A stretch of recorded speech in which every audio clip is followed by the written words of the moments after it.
სოციალისტების წევრების ერთობლივ კონსტიტუციურ საჩხერთან დაკავშირებით, რომლითაც მოთხოვნილია რამდენიმე პოლიტიკური პარტიის საქმიანობის არაკონსტიტუციურად ცნობა და მათი აკრძალვა.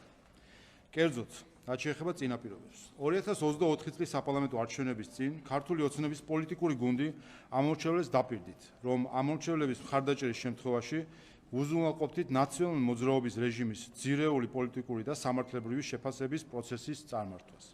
1,120,000 ამომრჩეველმა ამ დაპირების შესასრულებლად მოგვცა მისი დემოკრატიული მანდატი. ამ სახალხო მანდატის საფუძველზე საქართველოს პარლამენტის 2025 წლის 5 თებერვლის და 1 აპრილის დადგენილებით შეიქმნა 2003-12 წლებში მოქმედი რეჟიმის, ამ რეჟიმის პოლიტიკური თანამდებობის პირებისა და პოლიტიკურ პარტიებში გაერთიანებული მოქმედი და ყოფილი თანამდებობის პირების 2003 წლიდან დღემდე საქმიანობის შემსწავლელი საქართველოს პარლამენტის დროებითი საგამოძიებო კომისია, რომელმაც 6 თვიანი მუშაობის პერიოდში პირდაპირ ეთერში გამართა 64 სხდომა, გამოიკითხა 139 პირი, შეისწავლა მოქალაქეებისგან მიღებული 778 განცხადება. კომისიის თითქმის 500 გვერდიანი დასკვნის განხილვის საფუძველზე 2025 წლის 3 სექტემბერს საქართველოს პარლამენტმა მიიღო დადგენილება და გაიზიარა კომისიის მიგნებები. ამით საქართველოს პარლამენტმა პოლიტიკური შეფასება მისცა ნაციონალური მოძრაობის და სხვა დაკავშირებული პარტიების ქმედებებს 2003-2025 წლებში. დღეს კი ვიწყებთ ჩვენი დაპირების სამართლებრივი ნაწილის შესრულებას. პარლამენტის დროებით საგამოძიებო კომისიის მიგნებების საფუძველზე ფრაქცია ქართული ოცნების, პოლიტიკური ჯგუფების, ხალხის ძალა და ევროპელი სოციალისტების წევრები ერთობლივი კონსტიტუციური სარჩელით მივმართავთ საკონსტიტუციო სასამართლოს კონკრეტული პოლიტიკური პარტიების არაკონსტიტუციურად ცნობისა და მათი აკრძალვის მოთხოვნით. საქართველოს კონსტიტუციის 23 მუხლი დაუშვებლად მიიჩნევს ისეთი პოლიტიკური პარტიის საქმიანობას, რომლის მიზანია საქართველოს კონსტიტუციური წყობილების დამხობა ან ძალადობით შეცვლა, ქვეყნის დამოუკიდებლობის ხელყოფა, ტერიტორიული მთლიანობის დარღვევა, ან რომელიც ეწევა ომის ან ძალადობის პროპაგანდას, აღუევს ეროვნულ, ეთნიკურ, კუთხურ, რელიგიურ ან სოციალურ შუღლს. ამასთან, პოლიტიკური პარტიის საქმიანობა უშუალოდ და მჭიდროდ დაკავშირებულია თავდაცვის უნარიანი დემოკრატიის კონცეფციასთანაც, რომლიდან გამომდინარეც დაუშვებელია პოლიტიკური პარტიის ისეთი საქმიანობა, რომელიც უგულებელყოფს დემოკრატიულ სახელმწიფოს იდეას ან საფრთხეს უქმნის სახელმწიფოს რომელიმე ფუძემდებლურ პრინციპებს.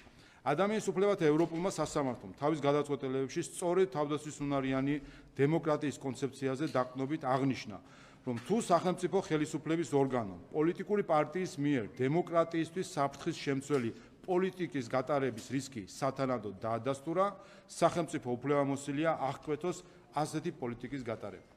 ჩვენი ერთობლივი კონსტიტუციის სარჩელით მოთხოვნილია რამდენიმე პოლიტიკური პარტიის არაკონსტიტუციურად ცნობა და აკრძალვა.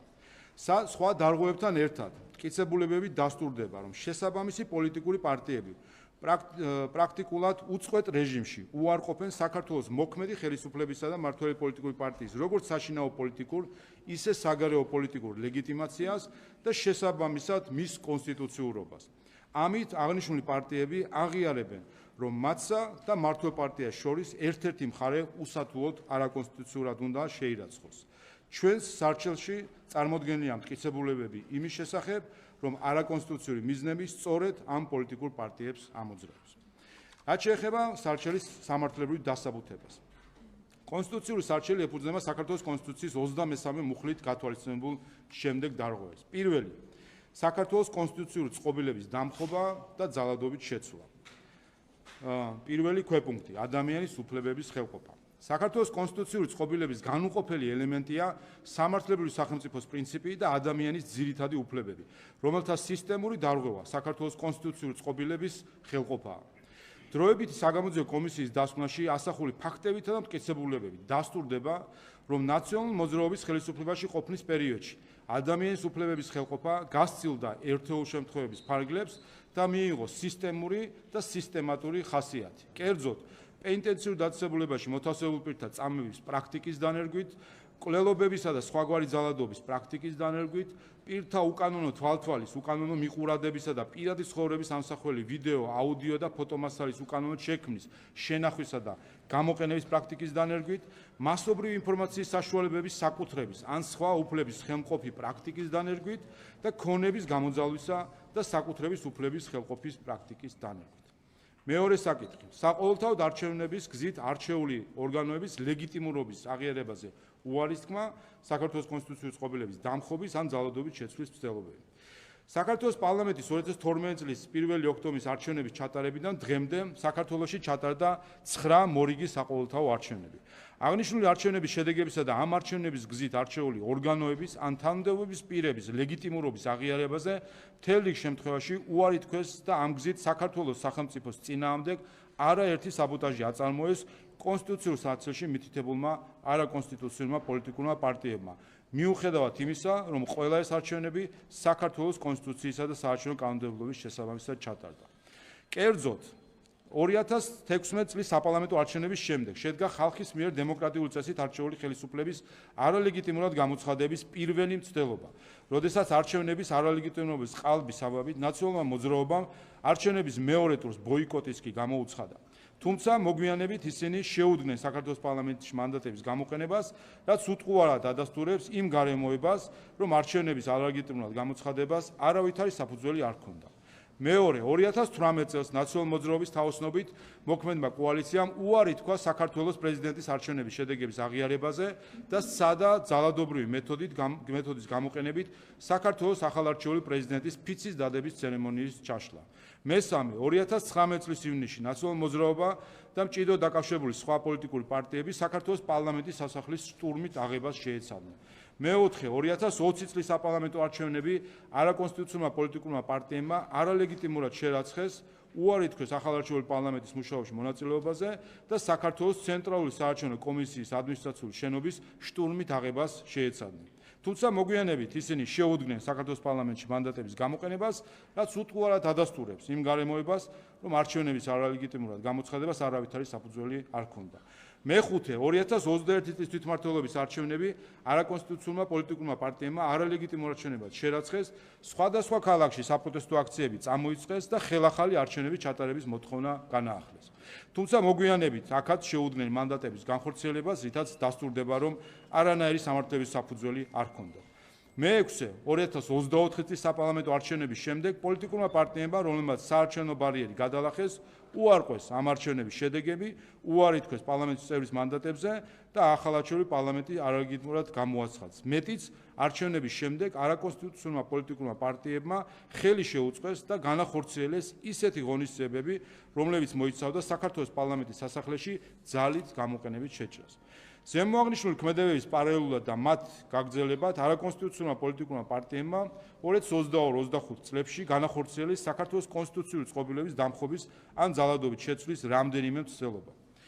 არაკონსტიტუციური პოლიტიკური პარტიების მიერ დემოკრატიული წესით არჩეული ხელისუფლებების არალეგიტიმურად შერაცხვის პირველი მცდელობა 2016 წელს დაფიქსირდა, 2018 წლიდან ამ მცდელობამ სისტემატური, ხოლო 2020 წლიდან კი სისტემური და უწყვეტი სახე შეიძინა.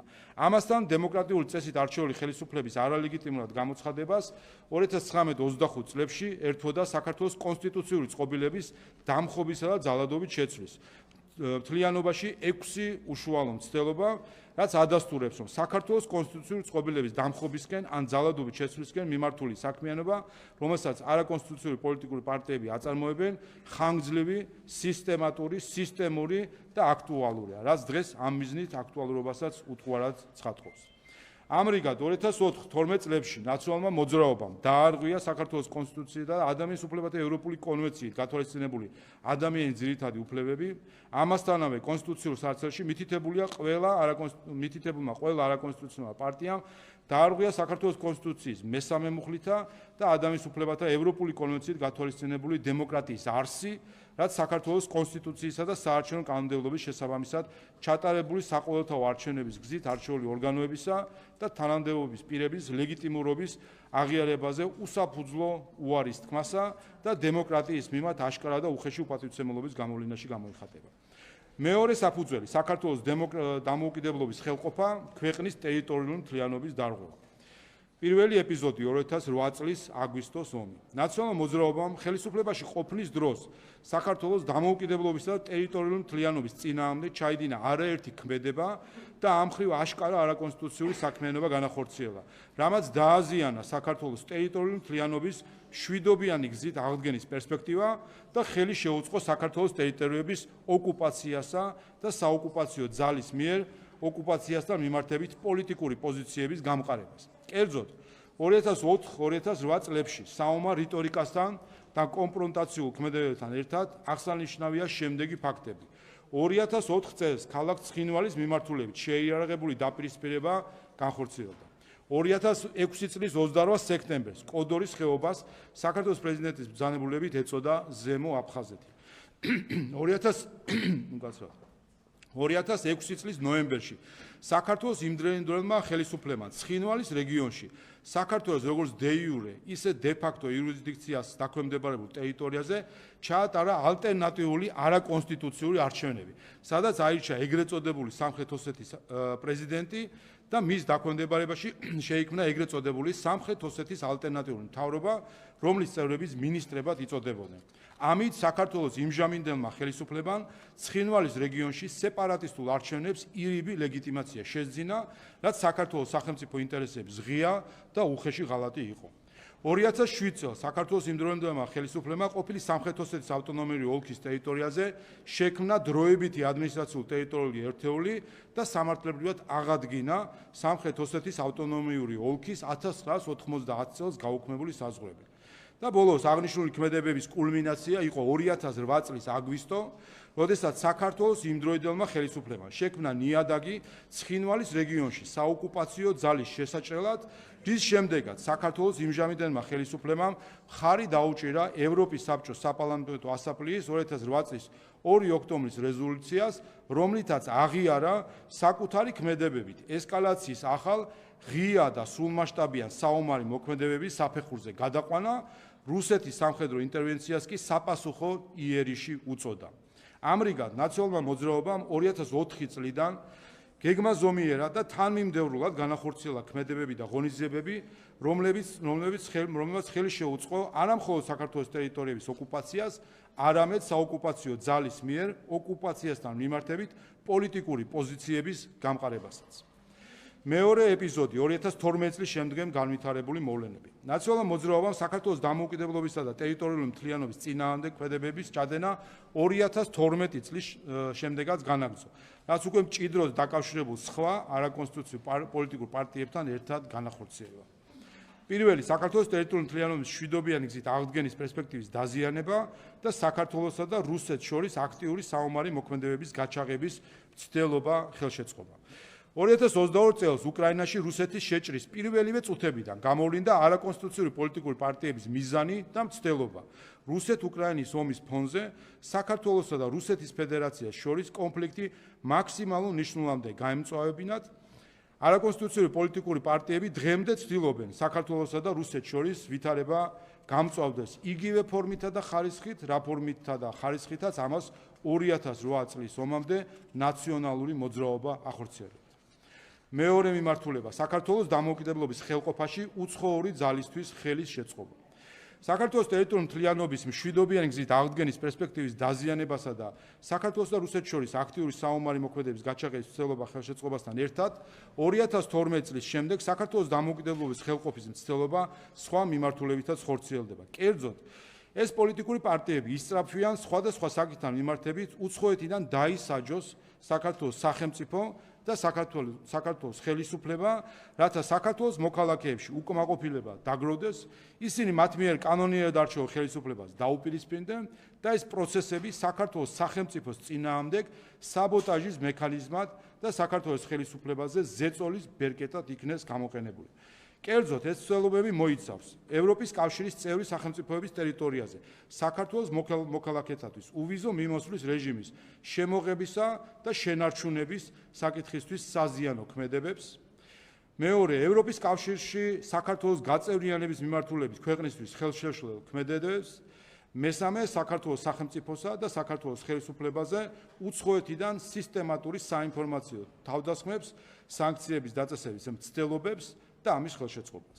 ამრიგად 2004-12 წლებში ნაციონალურ მოძრაობამ ხელყო საქართველოს დამოუკიდებლობა და მიზანმიმართულად შექმნა ნიადაგი საქართველოს ტერიტორიული მთლიანობის დასარღვევად, ხოლო 2012 წლის შემდეგ ამ პოლიტიკურმა პარტიამ და სხვა არაკონსტიტუციურმა პოლიტიკურმა პარტიებმა განახორციელეს საქართველოს დამოუკიდებლობის ხელყოფისა და ტერიტორიული მთლიანობის დარღვევის მრავალი ცდელობა.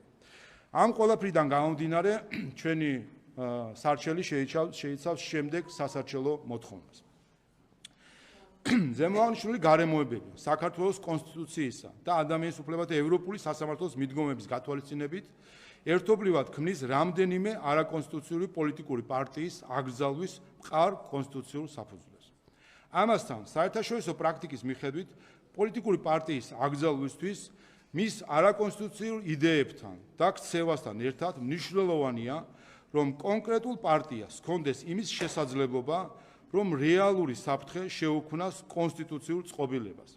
ამ მხრივ განსაზღვრელია პარტიის ზომა, სტრუქტურული ორგანიზება, პოლიტიკური გავლენა.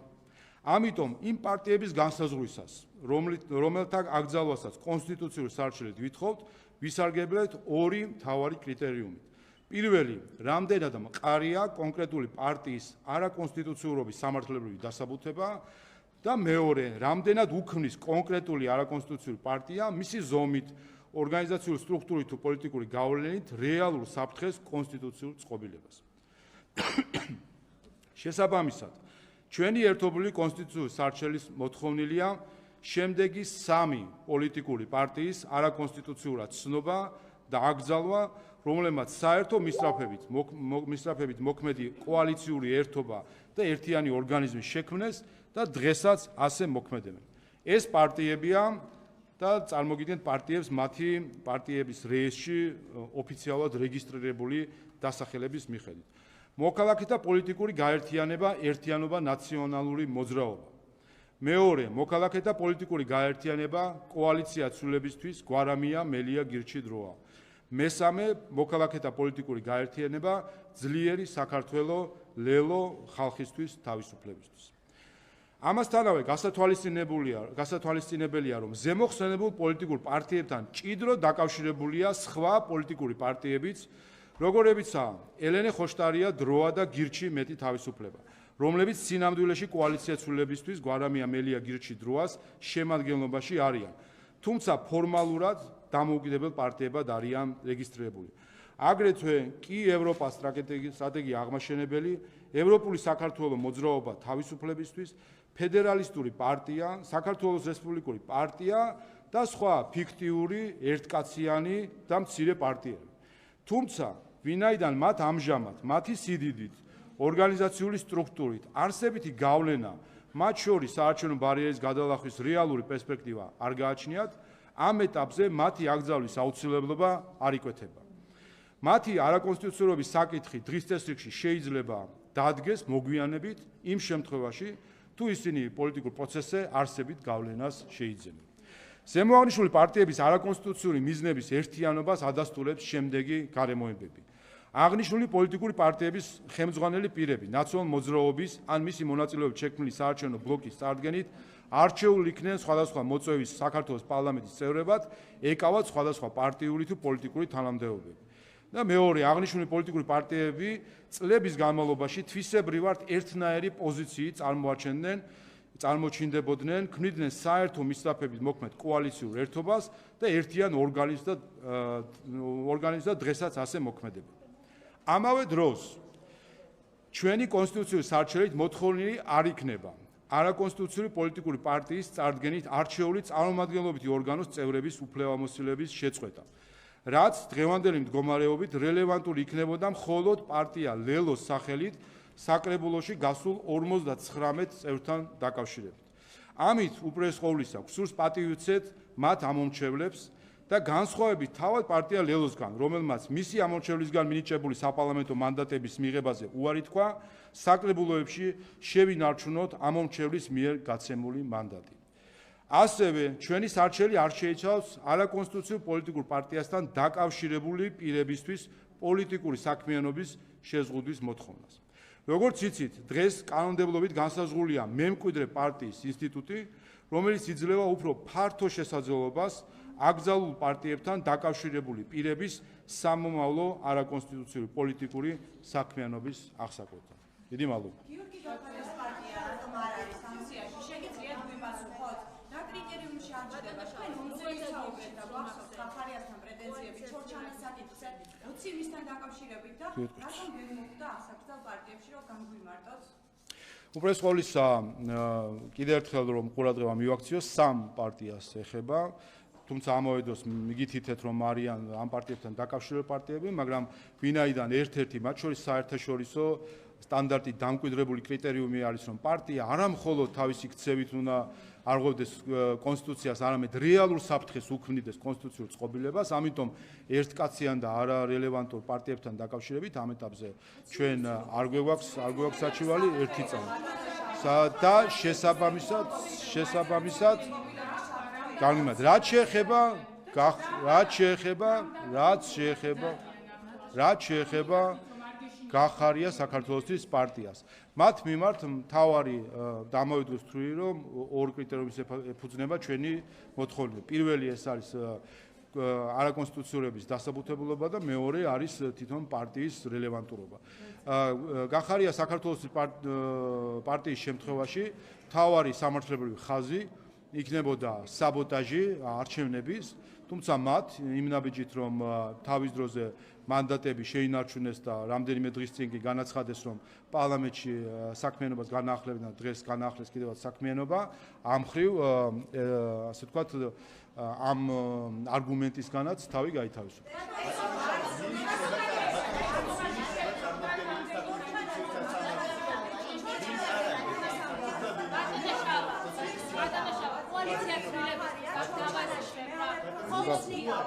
მოდით მივყვეთ რა, კითხოს ყველას გიპასუხო.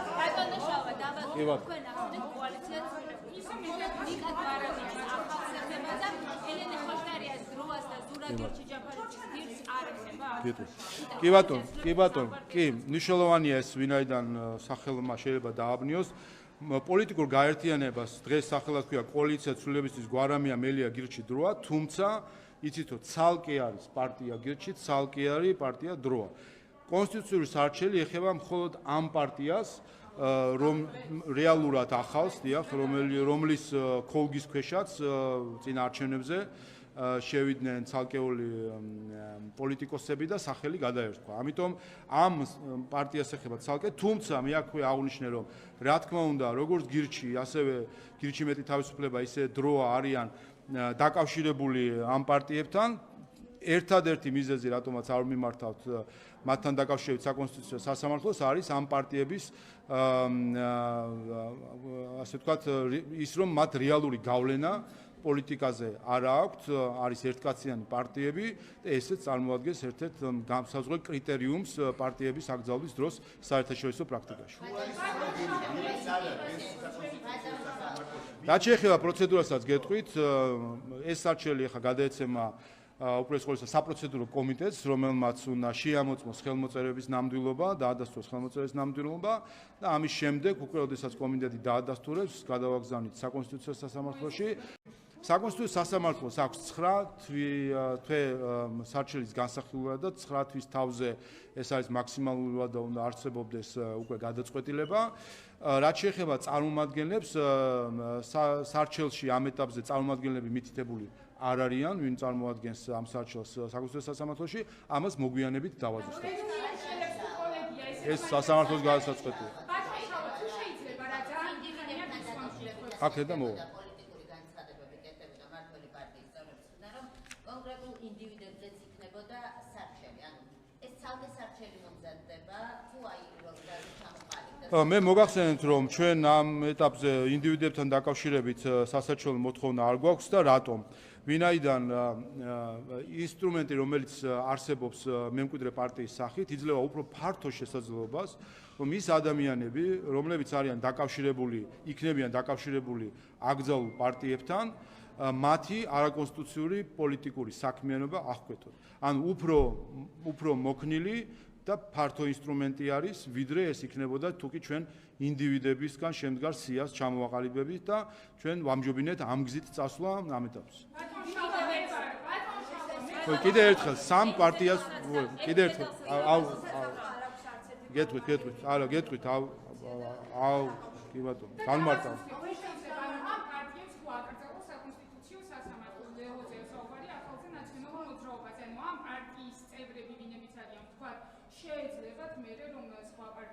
აი ზუსტად ამას შეეხება მემკვიდრე პარტიის ინსტიტუტი რომელიც გულისხმობს შემდეგ რამეს თუ კი არსებობს პარტია და ის მიჩნეული იქნა რომ ეს პარტია არ გვაქვს კონსტიტუციას და აიგზალა პარტია მის წევრებს მასთან დაკავშირებულ პირებს არ უნდა ჰქონდეთ შესაძლებლობა გვერდი აუარონ ამ გადაწყვეტილებას და იურიდიული ფორმალობით უბრალოდ ადგენენ და დღეს თუ არის ნაციონალური მოძრაობა და თქვათ თუ აიგზალა საკონსტიტუციო სასამართლოს მიერ ხვალ შექმნან ეროვნული მოძრაობა დაარქვან იგივე ხალხი იგივე მიზნებით შეიკრიბონ ამიტომ ეს ინსტიტუტი მემკვიდრე პარტიის უზრუნველყოფს რომ მას შემდეგ რაც პარტია აიკრძალება დავაკვირდეთ ამ აკრძალული პარტიის თან დაკავშირებული პირები ხომ არ ცდილობენ რომ მოძებნონ სხვა საშუალებები პოლიტიკური საქმიანობის და თუ კი ამას დავინახავთ ჩვენ მივმართავთ საკონსტიტუციო სასამართლოს და იქ არის ორკვირიანი არა იმ პარტიაზე პირობითად თქვათ აიგზალა ნაციონალური მოძრაობა მისი წევრები ან მას დაკავშირებულ პირებმა შექმნეს არ ვიცი რაღაც სხვა პარტია დაარქვეს ეროვნული მოძრაობა პირობითად ნაციონალური მოძრაობა სხვა სასახელი დაარქვეს თუ კი ეს მოხდება ჩვენ შეგვიძლია მივმართოთ საკონსტიტუციო სასამართლოს და თქვათ რომ ეს არის რეალურად ასლი იმ პარტიის რაც იყო არის მემკვიდრე პარტია თავის შემადგენლობით იდეოლოგიით ორგანიზაციული სტრუქტურით ასე ვთქვათ პარტიული სტრუქტურებით რეგიონში ასე შემდეგ სხვადასხვა კრიტერიუმები რაც ამაზე მიუთითებს და ორკვირიანი ვადა არსებობს საკონსტიტუციო სასამართლოს რომ იმსჯელოს და თუ დაადგენს რომ ეს ნამდვილად არის სინამდვილეში ფარსი, ანუ ცდილობენ პოლიტიკოსები რომ თავი დაიძვრინონ და ახალი იურიდიული ფორმა შექმნან, მაშინ ის როგორც მემკვიდრე პარტია აიგზალება. ამიტომ ეს უფრო ფართო შესაძლებლობას გვაძლევს ჩვენ ვიდრე ინდივიდებისთვის შეზღუდვა.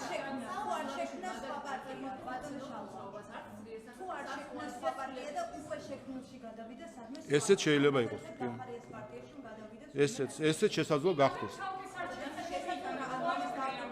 დიახ, თუ უყურეთ თუ კი კიდევ ერთხელ გავმა თუ კი აკრძალული პარტიასთან დაკავშირებული პირები შექმნიან ახალ პარტიას ან შეუერთებიან არსებულ პარტიას და საკონსტიტუციო სასამართლო იმსჯელებს რომ მათი იქ ყოფნა იძლევა იმის თქმის საშუალებას რომ ეს არის რეალურად უკვე ახალი მემკვიდრე პარტია ან არსებული პარტია გახდა თავისი არსით მემკვიდრე პარტია მაშინ საკონსტიტუციო სასამართლო შეუძლია მიიღოს გადაწყვეტილება და აკრძალოს ის პარტია ანუ კიდევ ერთხელ გვერდის ავლის საშუალება რა თქმა უნდა არ უნდა იყოს როცა კრძალოთ პარტიას არ უნდა არსებობდეს რაღაცა ხვრელები რომ გვერდი აუარო და სხვა სახელი დაიკოდეს კეთილი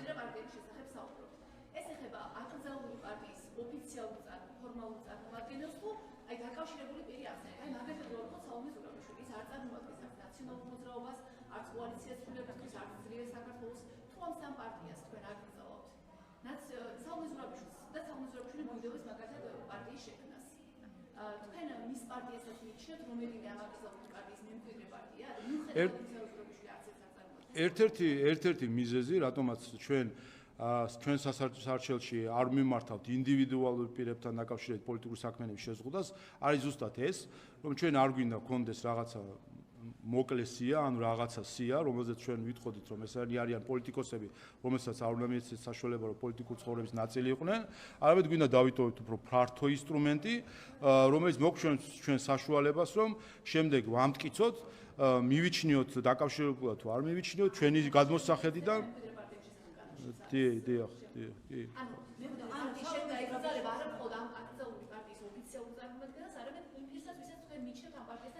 ჩვენ არა, საუბარი არის საკონსტიტუციო სასამართლოზე, რომელსაც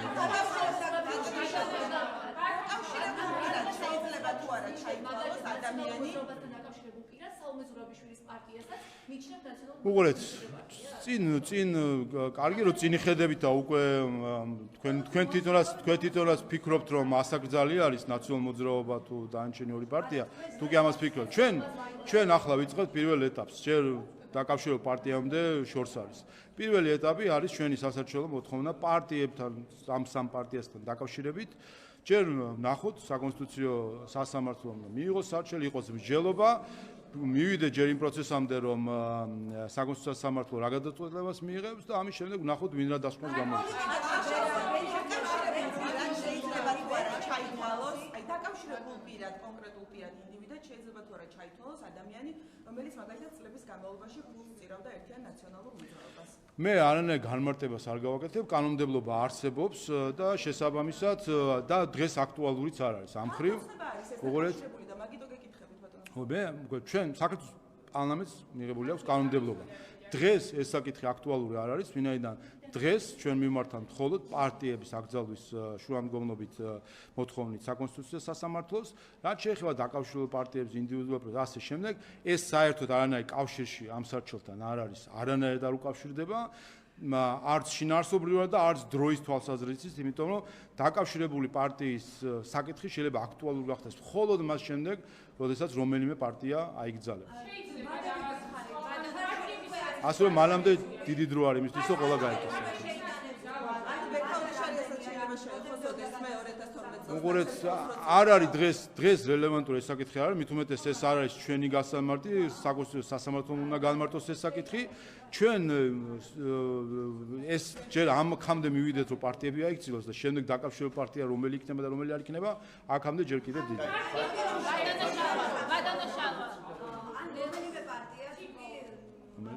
ნაკრძალვამდე დატოვა ვინმე. ამ შემთხვევაში რა ხდება? რა გაინტერესებს? საკონსტიტუციო სასამართლო. კიდევ ერთხელ დაკავშირებული პარტიის და ინდივიდუალ პირისთვის პოლიტიკური საქმიანობის შეზღუდვის საკითხი რელევანტური არ არის დღევანდელ ამ სარჩელთან დაკავშირებით. დღეს და უახლოეს მომავალში ეს რელევანტური არ არის. ეს საკითხი შეიძლება აქტუალური გახდეს მხოლოდ მას შემდეგ, რაც საკონსტიტუციო სასამართლო იმსჯელებს და აკრძალავს. ამიტომ დღეს ქართულ პოლიტიკაში ვეღარ დარჩება ვერც ერთი წევრი ნაციონალური მოძრაობიდან, ვერც ერთი წევრი ძლიერი საქართველოს, ვერც ერთი წევრი არა, უყურეთ სხვა პარტიასაც ვერ შექმნიან და სხვაგან ვერ გადავა. არა, ესე არ არის გააჩნია, მათ შორის ამაზეც არსებობს პრაქტიკა, ადამიანის უფლებათა ევროპული სასამართლოსი, გააჩნია წევრის გავლენას თვითონ პარტიის შიგნით, წევრის სტატუსი შეიძლება იყოს ჩვეულებრივი წევრი, შეიძლება იყოს გავლენიანი წევრი და თავმჯდომარე პირობითად პარტიის ან ასე შემდეგ. გააჩნია, ეს არის შეფასებითი კატეგორია, რომელიც საკონსტიტუციო სასამართლომ უნდა შეაფასოს, ესა თუ ის აკრძალული პარტიის, ესა თუ ის წარმომადგენელს რამდენად ქონდა არსებითი გავლენა თავის დროზე პარტიულ საქმიანობაზე და რამდენად ატარებს იმ დონის პასუხისმგებლობას პარტიის საქმიანობაზე, რომ მას მიხვეს ეს პასუხისმგებლობა შემდეგ უკვე ინდივიდუალურად სხვა პარტიაში გაერთიანების დროს. ლელოზე გავაზუსტებ მაინც რა, ყველა შეეხება გარდა საკრებულოებში არჩეული წევრებისა? ხო, უყურეთ, როგორც იცით, კონსტიტუციის მიხედვით, როდესაც პარტია იკრძალება, ამავე დროს სასაჩვენო მოთხოვნით შეიძლება მოთხოვნა, რომ მათი სიით გასული წევრები პარლამენტში, საკრებულოებში, აჭარის უმაღლეს საბჭოში, ანუ არჩევით ორგანოებში, რომ მოვითხოვოთ მათი მანდატების შეწყვეტა.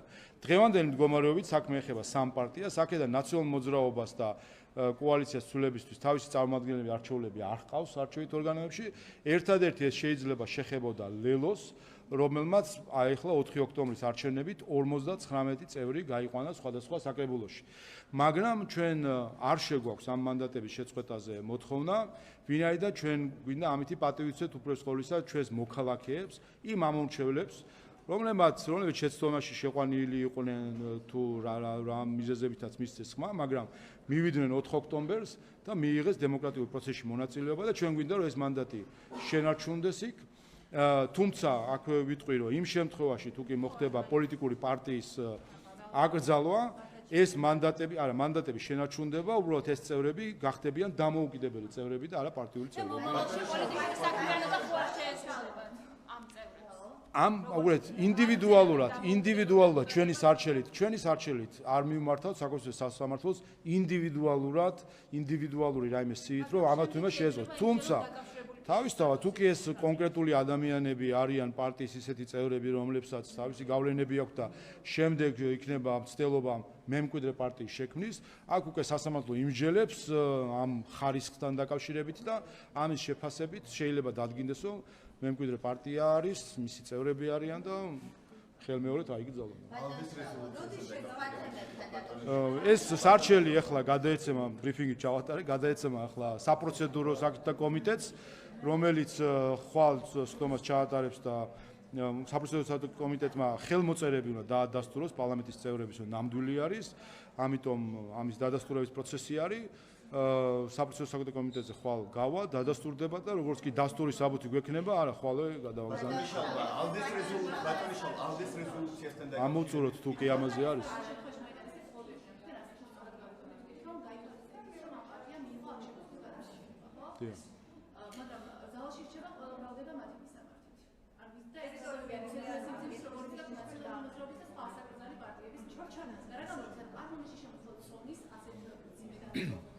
თქვენ მე ეს ჩემი განცხადება, რომელიც საკმაოდ მოცულობით იყო, მაგრამ დამენანა უფრო მოკლედ, ვინაიდან მნიშვნელოვანია ვფიქრობ ყველასთვის, რომ სარჩელის არსი გადმოცემული ყოფილიყო ამ განცხადებაშიც.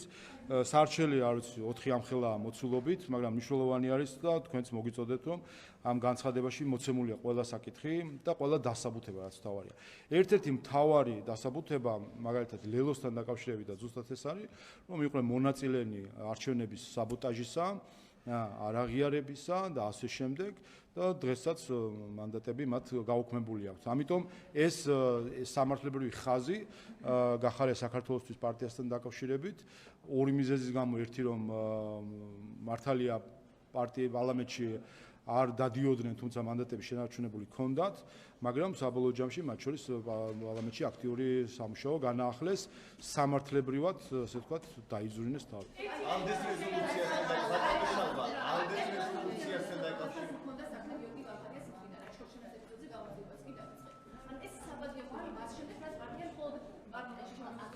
არა, ეს სამართლებრივი, არა, უღურეთ, ჩვენ უნდა შევხედოთ ორი პროცესი. ერთი არის საქართველოს პარლამენტის საგამოძიებო კომისია, დროებით საგამოძიებო კომისია, რომელმაც 500 გვერდიანი დოკუმენტი მოამზადა, რომელზეც რეზოლუციაც არის მომზადებული, რომელმაც ნაწილობრივ, რომელმაც ძირითადად პოლიტიკური შეფასება მისცა სხვადასხვა საკითხებს. რაც შეეხება კონსტიტუციურ სარჩელს და ეს არის მათ შორის შემდეგ ჩვენ მივიღეთ რეზოლუცია ამ კომისიის ანგარიშზე დაყრდნობით და პარლამენტმა საკუთარი პოლიტიკური შეფასება მისცა ყველას ქცევას. მათ შორის გახარიას პარტიას და ყველას მივეცით პოლიტიკური შეფასება. ახლა ჩვენ გადავდივართ სამართლებრივ შეფასებაზე და აქ რა თქმა უნდა მნიშვნელოვანი არის, რომ კონდეს მტკიცებულებები, სამართლებრივი მყარი სამართლებრივი არგუმენტები, რომ საკონსტიტუციო სასამართლომ გაიზიაროს. ამიტომ სადაც ჩვენ ქონდა მტკიცებულებები და მყარი სამართლებრივი არგუმენტები, იმ პარტიებთან დაკავშირებით მიმართავ და მათ შორის არსებობენ, გითხარით კიდევაც, არის პარტიები, იგივე გირჩი, დროა, სხვა პარტიები, რომლებზეც ასევე მყარი სამართლებრივი არგუმენტები გვაქვს, მათი არაკონსტიტუციური ქცევისა, თუმცა ვინაიდან ერთ-ერთი დავასრულებ რა, ერთ-ერთი კრიტერიუმი, მათ შორის საერთაშორისო კრიტერიუმი, მათ შორის ადამიანის უფლებათა ევროპული სასამართლოს კრიტერიუმი არის, რომ უნდა იყოს არა პარტია, არა მხოლოდ თავისი ქცევით უნდა იყოს არაკონსტიტუციური, არამედ რეალურ საფრთხეს წარმოადგენდეს კონსტიტუციური წყობისთვის და ეს არ უნდა იყოს რაღაც ერთპირიანი თუ ერთკაციანი პარტია, ამიტომ მათთან დაკავშირებითაც არ მიმართეთ, თუმცა სრული სამართლებრივი არგუმენტები ჰქონდა, თუმცა პროცედურულად არ იყო გამართული.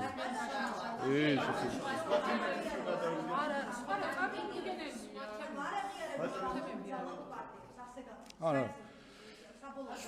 კარგი, ხამდენი 20 წუთი ვისაუბრე ხა არაღიარებს. რაც შეეხება არაღიარების თუ რაც შეეხება არაღიარების ნაწილს, მე დაგისახელეთ ქრონოლოგია. 2016 წლიდან მოყოლებული. 2016-ში პარლამენტის არაღიარეს, 18-ში პრეზიდენტის ინაუგურაციაში ჩაშლას ცდილობდნენ. 19-ში პარლამენტის შტურმი, 20-ში არჩევნების არაღიარება, 21-ში არჩევნების არაღიარება, 24-ში არჩევნების არა, უყურეთ, ეს ნიშნავს დემოკრატიის არაღიარებას. არა. სულ ცოტა ხნის წინ, რამდენიმე თვის წინ გერმანიაში არა თუ პარტია, ორგანიზაცია ლამის არასამთავრობო ორგანიზაციამ გაერთიანება აკრძალა შინაგან საქმეთა სამინისტრომ და სასამართლოც არ იყო საჭირო იმის გამო რომ ის გერმანიის ხელისუფლებას მის კანონმდებლობას აცხადებდა არალეგიტიმურად გარედან მართულ ხელისუფლებად მიიჩნევდა და არ აღიარებდა კანონებს ორგანიზაცია თუ პარტია. აქაც რა თქმა უნდა საუბარი არის არა პოლიტიკურ განაცხადებებზე, ბოიკოტებზე და ასე შემდეგ. საუბარი არის ის რომ ეს არის სისტემური ხასიათის მქონე არ აღიარება დემოკრატიული ინსტიტუტებისა, არჩევნებისა, როგორც დემოკრატიული ინსტიტუტის არ აღიარება და ეს არის ზუსტად მთავარი კონცეფცია თავდაცვისუნარიანი დემოკრატიის, რომ როდესაც დემოკრატიული ინსტრუმენტებით, პარტიებით გამოყენებით ხდება დემოკრატიისთვის ძირის გამოთხრა, ეს არ უნდა დაუშვას დემოკრატიას. საზოგადოებას ხარჯული ოცნება არ წუნებდა, რომ ხარჯ დაუმარცხებლები, რომ არ ყავთ კონკურენტები, რომ საფრთხეს აწარმოადგენენ პოლიტიკური პარტიები და ახლა აღმოჩნდა, რომ ასე გაშინებს პოლიტიკური. აქ საუბარი არის არა იმაზე, რომ ეს სამი პარტია, რომელზეც მიმართავთ, არის ქართული ოცნების საარჩევნო კონკურენტი. იმიტომ თქვენ ნახეთ დააკვირდით ბოლო 10 არჩევნებს და ნახავთ რომ მათ არანაირი შანსი ხელისუფლებაში მოსვლის არ აქვს. საქმე იმაში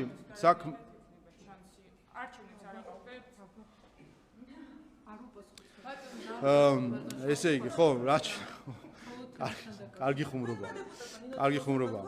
მოგლეთ დავასრულოთ. ისე შემდეგ ცილის წამებაზე გიჩვენოთ რა ხან, მაგრამ არ მოგთო გაყალბებული.